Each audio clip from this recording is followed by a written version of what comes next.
یہ بہت ضروری ہے کہ آپ کو پتہ ہو سورہ کہف کا اوور آل نقشہ کیا ہے۔ واقعی ظاہراً سورہ کہف کے اندر دجال کا تو لفظ بھی نہیں ہے، عیسیٰ ابن مریم کا لفظ نہیں ہے۔ جس طریقے سے سورہ کہف نازل ہوئی ہے اس طریقے سے جو سورہ کہف کو پڑھے گا وہ دجال سے اپنا بچاؤ کر لے گا، اور اہل یہودی اس کے پیروکار ہوں گے، اور اہل یہود ابھی بھی کسی ایک مسیح کا ویٹ کر رہے ہیں کہ نبی علیہ السلام نے ارشاد فرمایا کہ میرا رب ایک آنکھ والا نہیں ہے۔ حدیث سے جو پتہ چلتا ہے کہ مسلمانوں کے پاس ایک ہی طرح کا ہتھیار ہے جو دجال سے مقابلہ کر سکتا ہے، وہ سورۃ کہف ہے۔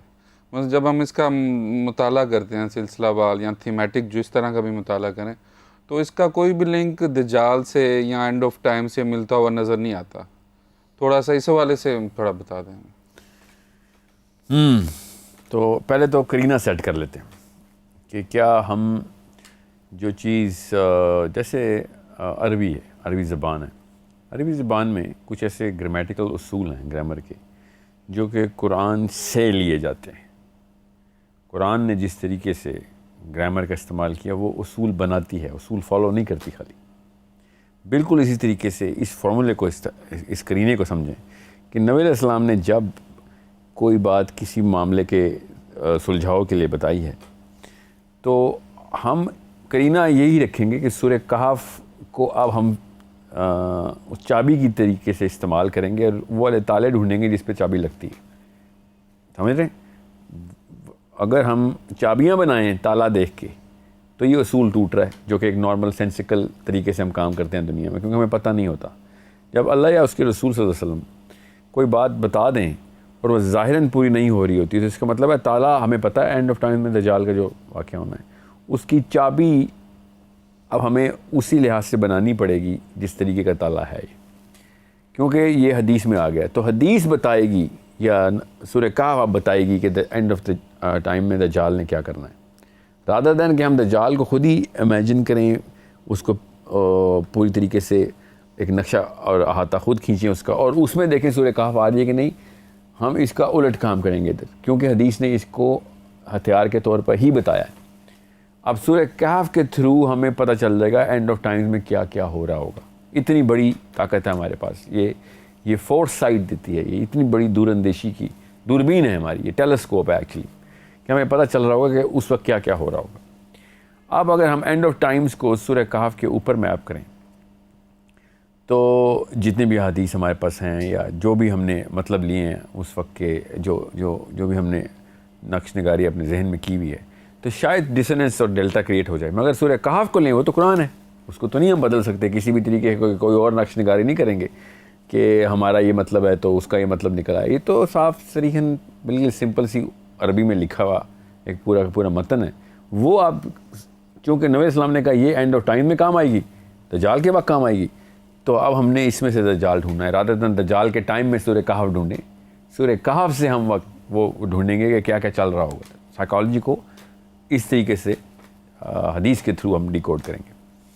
اب ہم ایک حدیث جو کہ میں آپ کو بتاتا ہوں جس کے تھرو کافی حد تک آسانی ہو جائے گی آپ کو، کیونکہ واقعی ظاہراً سورہ کہف کے اندر دجال کا تو لفظ بھی نہیں ہے، عیسیٰ ابن مریم کا لفظ نہیں ہے، اینڈ آف ٹائمز کا بھی کوئی تذکرہ نہیں ہے، اف اینی تھنگ بہت پرانے وقت کا ایک تذکرہ ہے اصحاب کہف کا۔ موسیٰ اور خضر کی کہانی ہے، دو باغوں والے دو افراد ان کا آپس میں مکالمہ ہے اور ایک بندے نے کبر کیا ہے، اس کی کہانی ہے، اور ذوالقرنین کی کہانی ہے۔ ٹھیک ہے، اب یہ بہت ضروری ہے کہ آپ کو پتہ ہو سورہ کہف کا اوور آل نقشہ کیا ہے۔ سورہ کہف بیسکلی توحید کی صورت ہے، شرک کے خلاف اللہ تعالیٰ نے پے در پے اس کے اندر آیات نازل کی، اور شروع کی پہلی آیت سے لے کے اور آخری آیت تک، الحمدللہ الذی سے شروع ہوگی اور آخری آیت میں احدہ ہے کہ پہلی آیت بھی بتا رہی ہے شرک نہ کرنا اور آخری آیت کا آخری لفظ بھی بتا رہا ہے شرک نہ کرنا۔ ٹھیک ہے، بیچ میں بھی یہی معاملات چلتے رہیں گے۔ تو سورہ کہف کے اوپر حدیث کیا ہیں پہلے تو یہ سمجھ لیں۔ سورہ کہف کی پہلی 10 آیات نبی اسلام نے ارشاد فرمایا ایک جگہ پہ، دوسری جگہ پہ ارشاد فرمایا آخری 10 آیات، پھر ایک اور جگہ پہ ارشاد فرمایا کہ یہ صاف صاف سمجھ آ رہی ہے کہ صحابہ جس اینگل سے سوال پوچھ رہے تھے نبی اسلام اس طریقے سے بتا رہے ہیں کہ یہ استعمال کیا کیا مواد ہے ہمارے پاس استعمال کرنے کے لیے. بارود سمجھ لیں, جنگ پہ جا رہے ہیں تو کس طرح کے ہتھیار مل رہے ہیں ہمیں. پھر نبی اسلام نے ایک جگہ ارشاد فرمایا کہ جس طریقے سے سورہ کہف نازل ہوئی ہے اس طریقے سے جو سورہ کہف کو پڑھے گا وہ دجال سے اپنا بچاؤ کر لے گا. مفہوم بتا رہا ہوں. یہ ایک ایسا معاملہ ہے جو آپ کو سمجھنا پڑے گا. یہ اتنا ضروری نقطہ ہے کہ جس سے آپ کو پتہ چلے گا اینڈ آف ٹائم میں ہم نے کس طریقے سے اس ہتھیار کو استعمال کرنا ہے. اب رہی بات کہ کیا صرف قرات کروں گا میں تو کام ہو جائے گا, تو جی ہاں بالکل ہو بھی سکتا ہے. جس طریقے سے نازل ہوئی اسی طریقے سے قرات کرنا ہے, یا نزولی ترتیب میں جو آیتیں آئی ہیں اس طریقے سے میں ڈھونڈوں, اس کی سینس بناؤں تو کوئی مطلب جیسے پیس آف دا پزل جو ہے وہ پورا ہو جائے گا. پزل پورا ہو جائے گا پیسز اگر میں آگے پیچھے کر کے دیکھوں. تو قرآن کی ترتیب تو ہم بدلنے والے نہیں. قرآن کی ترتیب تو خود قرآن ہے. تو پزل پورا کا پورا سالو ہو چکا ہوا ہے. اس کو ہم نے اب ڈی کوڈ کیسے کرنا ہے, یہ اتنا ضروری ہے کہ تمام مسلمانوں کو پتہ ہونا چاہیے, اسپیشلی اسٹوڈنٹس کو, کہ کس طریقے سے آپ نے سمجھنا ہے. ایک ایسی حدیث میں آپ کو ابھی سناتا ہوں, مستند حدیث, کہ جس کے بعد اور زیادہ انٹرسٹنگ ہو جائے گی ساری کی ساری, یہ پوری کی پوری جو سٹوری ہے.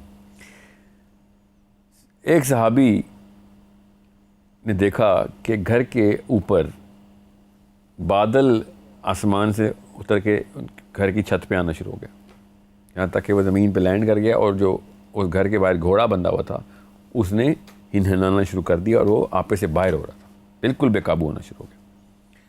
لوگوں نے یہ معاملہ دیکھا اور دروازے کھٹکھٹایا اور پوچھا کہ کیا کر رہے تو اندر کیا ہو رہا ہے, یہ اتنا بڑا واقعہ ہو رہا ہے. تو اس بندے نے کہا میں سورہ کہف کی تلاوت کر رہا تھا. یہ واقعہ نبی علیہ السلام تک پہنچایا گیا. نبی علیہ السلام نے کہا کہ وہ سکینہ ہے, سکینہ, یاد رکھیے گا یہ لفظ نبی علیہ السلام فرمایا, جو کہ اللہ تعالیٰ نے نازل کیا تھا تیری قرات کی وجہ سے, جو سورہ کہف پڑھ رہا تھا. تو سکینہ آسمان سے اتر کے تیرے گھر کے اوپر نازل کیا اللہ نے. اب یہ بہت ضروری ہے کہ یہ حدیث یہاں پہ سنائی جاتی تاکہ آپ کو پتہ چلے کہ یہ بہت بڑا ہتھیار ہے اور بہت احتیاط سے استعمال کرنا ہے, کیئرفلی, کیجول نہیں لینا اس کو. اس کا مطلب ہے کہ اس کے اندر, اس کا یہ مطلب ہے کہ سورہ کہف ایک ٹیکنالوجی ہے. ٹھیک ہے, اب ہم اس پس منظر کے اندر سورہ کہف کو ذرا سمجھ لیتے ہیں کہ اللہ تعالیٰ کیا کہہ رہے ہیں. تو سورہ کہف کا جو مضمون ہے نا وہ شروع ہوتا ہے. میں اس سے پہلے کہ مضمون شروع کروں آپ سے ایک سوال کرتا ہوں کہ دجال کا لفظ سن کے آپ کے ذہن میں کون سا مذہب ذہن میں آتا ہے؟ کون سا مذہب ذہن میں آتا ہے؟ عیسائیت اور اسلام زیادہ آتے ہیں ذہن میں. really؟ اچھا, عمومی طور پہ تو دنیا کو یہودی ذہن میں آتے ہیں. دجال سے یہودیوں کا اٹیچمنٹ ہے نا, فوراً تو یہی آتے ہیں, یعنی وہ پیچھے جو زیادہ سوچتا ہوں پھر یہودی مذہب آتا ہے. نہیں تو ہمیں تو پتہ ہے کہ نبی اسلام نے شاہ فرمایا کہ وہ اصفہانی یہودیوں میں سے ہوگا. جی ٹھیک ہے, اور اہل یہودی اس کے پیروکار ہوں گے, اور اہل یہود ابھی بھی کسی ایک مسیح کا ویٹ کر رہے ہیں. ٹھیک ہے, آپ کے ذہن میں عیسائی کیوں آئے ہیں؟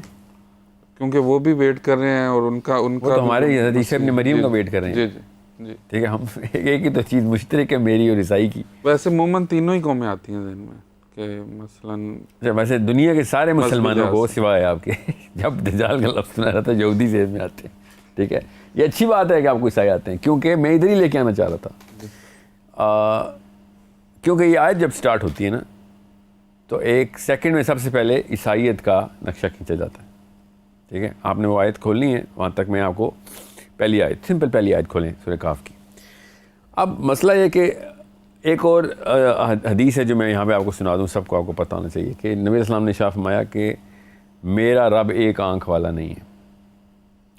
ٹھیک ہے, دجال کے کیس کے اوپر نبی اسلام نے شاہ فرمایا, کیونکہ یہ حدیث ہمارے پاس ہے, اس سے صاف سمجھ آ رہا ہے کہ اس نے ربوبیت کا دعویٰ کر دینا ہے. ٹھیک ہے, کہ کسی ایک موقع پہ وہ ایسی حرکت کرے گا کہ ربوبیت کا دعویٰ کرے.